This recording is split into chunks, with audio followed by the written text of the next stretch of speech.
Welcome to ஆர்டி movie review. இன்னைக்கு நான் உங்களுக்கு ஒரு தரமான படத்தை கொண்டு வந்திருக்கேன். இது நான் சின்ன பிள்ளையா இருக்கும்போது பயங்கர சக்கப்போடு போட்டு ஓடின படம். நம்ம ரிட்லி சுகாட்டின் இயக்கத்தில் வெளியான கிளாடியேட்டர் படம் தான். இப்போ இந்த படத்தோட எப்படி இருக்குன்னு பார்க்குறோம்னா நம்ம சேனலை சப்ஸ்கிரைப் பண்ணிடுங்க. இந்த வீடியோ பிடிச்சிருந்துச்சுன்னா லைக் பண்ணி உங்கள் ஃப்ரெண்ட்ஸுக்கு அப்படியே ஷேர் பண்ணி விட்டுருங்க. அந்த பெல் பட்டனையும் லைட்டாக அப்படியே தட்டி விட்டிங்கன்னா நம்ம போகிற வீடியோ உங்களுக்கு உடனே கிடைக்கும். இப்போ இந்த படத்தோட கதையை பார்ப்போம். இந்த படம் வந்து 2000 ரிலீஸ் ஆச்சு. இந்த படத்தோட கதையை பார்த்தீங்கன்னா, ரோமானியபுரியை சேர்ந்த அரசருக்கு வந்து மிகவும் இஷ்டப்பட்ட, ரொம்ப பிடிச்ச படத்தளபதியா நம்ம மேக்சிஸ் இருப்பாப்புல. அவர் ஒரு போருக்கு போயிருப்பாப்புல. அந்த போர்லயும் போய் வெற்றி பெற்று வந்துருவாப்புல. அந்த வார் சீக்வென்ஸ்லாம் பயங்கரமா எடுத்திருப்பாய்ங்க. வெற்றி பெற்று வரும்போது நம்ம அரசர் சொல்றாப்புல, "எனக்கு அப்புறம் இந்த இடத்த நீ தான் நிரப்பணும். நீ தான் இருக்கணும். அதுதான் என்னோட விருப்பம், என்னோட ஆசை" அப்படின்னு சொல்றாப்புல.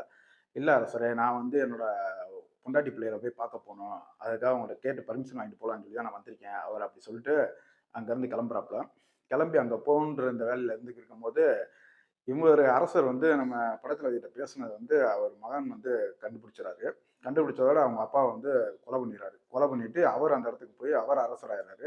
இவர் அரசர் ஆன இதோட சேர்ந்து படைத்தளபதியும் கொன்றணும் அப்படின்ட்டு கொல்றதுக்கு ஆள் அனுப்பிச்சு விட்டுறாப்புல. இவர் கொல்ல ஆள் அனுப்பிச்சதோட இவரை சிறைப்பிடிச்சாங்களா? இல்லை நம்ம படைத்தளபதி இதுக்கப்புறம் என்னென்ன முயற்சிகள் செஞ்சாரு? எப்படி அரசர் இது பண்ண இடத்துக்கு இவர் போறாரு? இதெல்லாம் சொல்லக்கூடியதான் இந்த படம். இந்த படம் வந்து 2000த்துல நாங்க சின்ன பிள்ளையா இருக்கும்போதே பயங்கர சத்தப்போடு போட்டு தியேட்டர்லாம் பயங்கரமா ஓடுன படம் அது. அப்படி இருந்துச்சு படம். அப்பயே அப்படி இருந்துச்சு. இப்பயும் பார்க்கும்போது அப்படியே அதே இதுல தான் இருக்கு. படத்துல ஆக்ஷன் சீன்ஸ்லாம் பஞ்சமே இருக்காது. அதுவும் இந்த இன்ட்ரோல் பிளாக்ல வர ஆக்ஷனு, கிளைமேக்ஸ்ல வர ஆக்ஷன் சீன்ஸு, ஃபர்ஸ்ட்டு எடுத்தோனே ஒரு வார் சீக்வென்ஸ்லாம் எடுத்திருப்பாங்க. அதெல்லாம் வேற லெவல்ல இருக்கும். 2001ல அகாடமி விருதுல 5 ஆஸ்கார் அவார்டு அடிச்சுச்சு இந்த படம். இந்த டைரக்டருக்கு நெறைய படம் எடுத்திருக்காப்புல. ஆனா, இந்த படம் தான் ரொம்ப பேர் வாங்கி குடுத்த படம். அதனால இந்த படம் வந்து உங்களுக்கு அமேசான் பிரைம்ல தமிழ் டப்பிங்லயே இருக்கு. இப்போ உள்ள தலைமுறைகள்லாம் இந்த படத்த நெறைய பேர் பார்த்திருக்க வாய்ப்பு இருக்காது. அதனால மிஸ் பண்ணாம போய் அமேசான் பிரைம்ல தமிழ் டப்பிங்ல இருக்கு. பார்த்து என்ஜாய் பண்ணுங்க. ஏன்னா, இங்க பார்த்தீங்கன்னா தான் இப்ப படத்தோட 2ண்ட் பார்ட் வந்து உங்களுக்கு 15ஆம் தேதி வெள்ளிக்கிழமை வேற தியேட்டர்ல ரிலீஸ் ஆயிருக்கு படம்.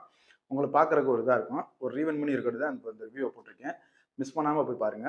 வீடியோ பிடிச்சிருந்தா லைக் பண்ணி உங்க ஃப்ரெண்ட்ஸுக்கு அப்படியே ஷேர் பண்ணி விட்டு, நம்ம சேனல மறக்காம சப்ஸ்கிரைப் பண்ணிருங்க. இன்னொரு வீடியோல சந்திப்போம் ஃப்ரெண்ட்ஸ். Thank you.